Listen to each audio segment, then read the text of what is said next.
Bonjour à tous, bienvenue dans Le Bon Bouquin. Je suis Eugénie et aujourd'hui je vais vous parler littérature. Le Bon Bouquin ?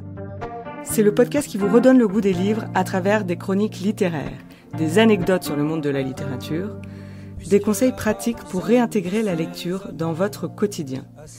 Je vous parle des livres qui m'ont captivée, des livres qui ne m'ont pas laissée indifférente et dont je me souviendrai toute ma vie. Je vous pousse les portes de ma bibliothèque, peuplée de classiques et de romans contemporains, de gros pavés ou de petits livres de rien du tout. Vous êtes prêts ? C'est parti. Dans le premier épisode de ce podcast, je vous parlais du livre de secours, qu'on choisit parce qu'on n'a rien d'autre à se mettre sous la dent. Quand on est dans un train et que notre terminus est Perpignan, par exemple, et qu'on pique un des 3 bouquins que son mec a eu la présence d'esprit d'embarquer, quand on est à la campagne et qu'il n'y a pas d'internet et qu'on va piocher dans la bibliothèque poussiéreuse d'un vieux grand-père, ou bien encore quand on est en prison et qu'on n'a pas un choix immense non plus, il faut le reconnaître. C'est le cas du personnage dans la nouvelle de Stefan Zweig, le joueur d'échecs, dont je vous recommande chaudement la lecture. Le héros a pour le coup vraiment pris le seul et unique livre qui s'est trouvé sur son chemin. Arrêté et emprisonné par la Gestapo, subissant des interrogatoires répétés et un isolement profond, il vole un manuel d'échecs. Le prisonnier a tellement lu et relu ce livre pour échapper à la folie qu'il devient incollable sur le jeu d'échecs et capable de jouer mentalement contre lui-même. Cet ouvrage palpitant est le dernier livre de Zweig avant que celui-ci ne se donne la mort en 1942. Mais ceci est une autre histoire.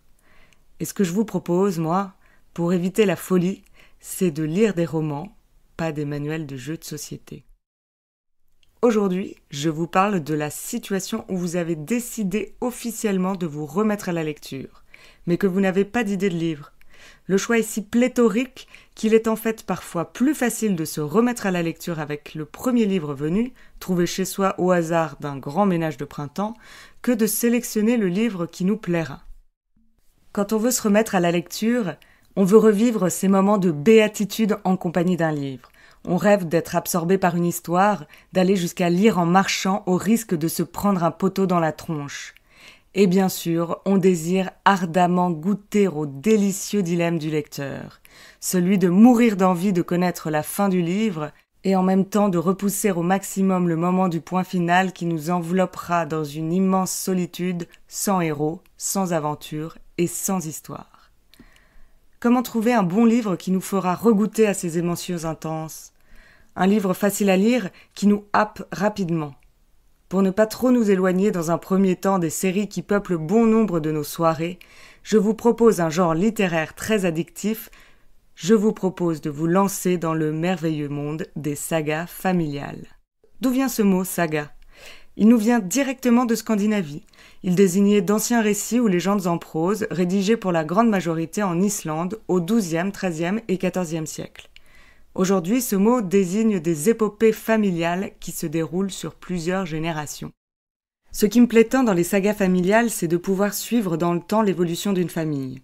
J'aime voir grandir un personnage, comprendre pourquoi il est devenu l'adulte qu'il est aujourd'hui, à travers le prisme de son éducation, la place que prenaient ses frères et sœurs, les aventures qu'il a vécues. Dans ce genre littéraire, l'auteur ne se restreint pas dans les descriptions. Il y a plus de détails, l'environnement est travaillé, le temps est plus dilaté que dans d'autres romans, ce qui donne au lecteur l'opportunité de se plonger tout entier dans l'histoire. La première saga dont je voulais vous parler, c'est la saga des Casalettes.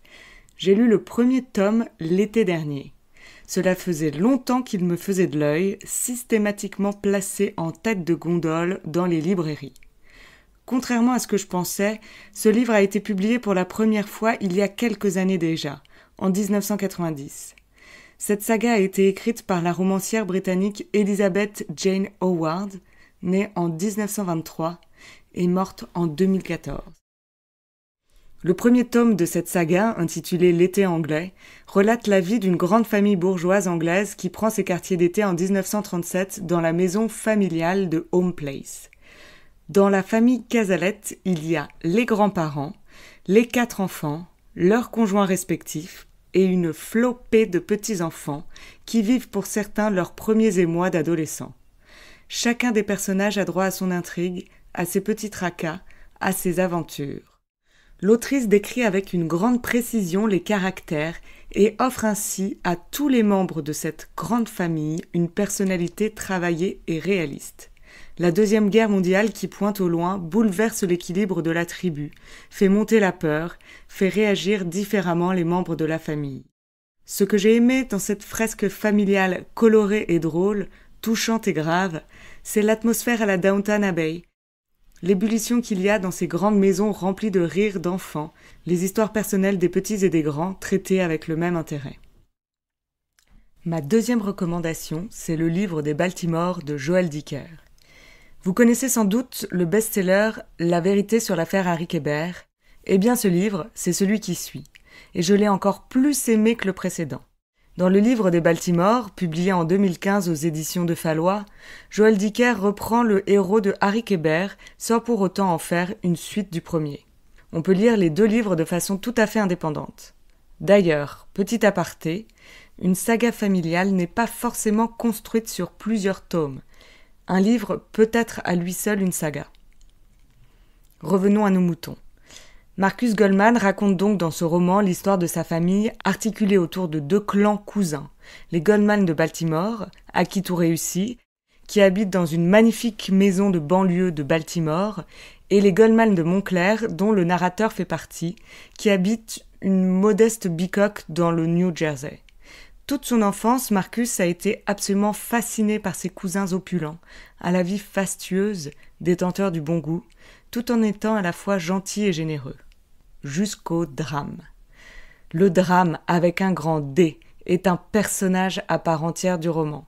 L'auteur y revient toujours comme un catalyseur qui bouleversera tout l'équilibre des Goldman de Baltimore et fera voler leur vie en éclats. Joël Dicker sait tenir son lecteur en haleine. Impossible de lâcher le livre tant que nous ne savons pas ce qu'il est arrivé aux Goldman de Baltimore, ce qui a causé leur déchéance et leur déclin.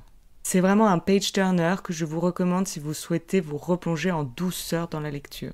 En dernière petite reco, un peu en off, une saga plutôt décriée car accusée de plagiat et un peu olé olé sur les bords alors qu'il était donné à lire à des enfants, c'est La bicyclette bleue de Régine Desforges, parue en 1981 aux éditions Ramsay.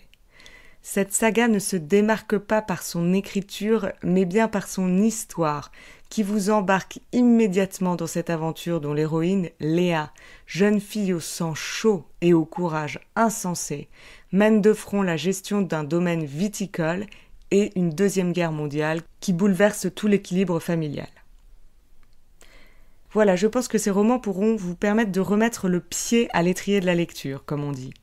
Il y a évidemment beaucoup d'autres sagas de qualité dans lesquelles vous pourriez vous plonger. Je pense à la trilogie de Pierre Lemaitre, Les Enfants du désastre, avec Au revoir là-haut, Les couleurs de l'incendie et Miroir de nos peines, publiés entre 2013 et 2020, ou encore Les Thibauts de Roger Martin Dugard, dont la publication s'est étalée de 1922 à 1940 et pour laquelle il a reçu le prix Nobel de littérature en 1937. Maintenant, la balle est dans votre camp. Je vous laisse avec une citation de Dany Laferrière. « On ne dévore pas un bon livre, c'est plutôt dans son ventre que vous risquez de finir. Il ne vous reste plus qu'à choisir celui qui vous mangera tout cru. »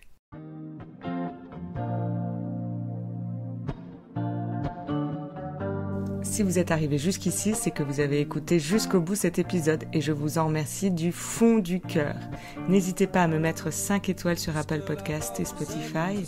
C'est un petit geste pour vous, mais vraiment un immense pour moi. Je vous retrouve dans 2 semaines. D'ici là, bonne lecture. Du sud au nord, et pour qu'il soit heureux, j'étais d'accord.